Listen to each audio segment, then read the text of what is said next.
Grace and peace, my dear brothers and sisters, and welcome to this week's reflection. In this week's readings, we hear about the different phases of in the lives of God's holy people. In the first reading, we hear from the prophet Ezekiel, in Ezekiel chapter 2, verses 2 to 5, where we see God's call to the prophet, God calling the prophet, and the reading ends with the Lord saying that He will reveal the prophet to all people, whether good or bad.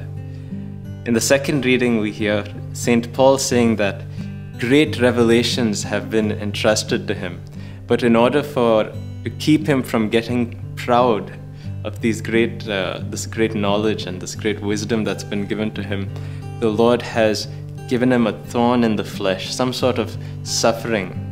St. Paul describes as an angel of Satan to batter him and keep him from getting above himself. In the Gospel, we hear from Mark chapter 6, verses 1 to 6.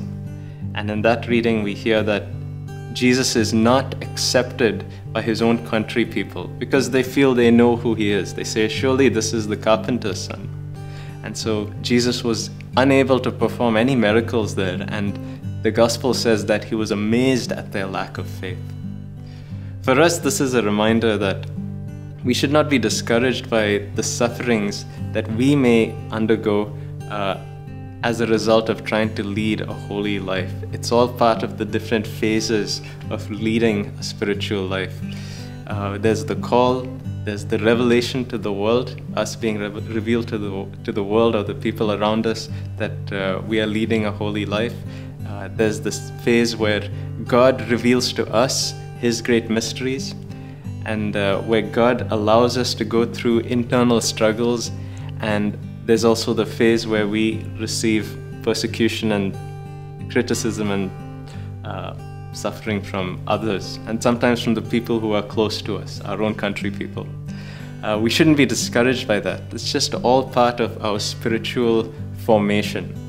What we should be focusing on instead is, as the psalmist says in Psalm 122, we should be keeping our eyes fixed on the Lord and making sure that our relationship with the Lord is maintained and continuously being strengthened.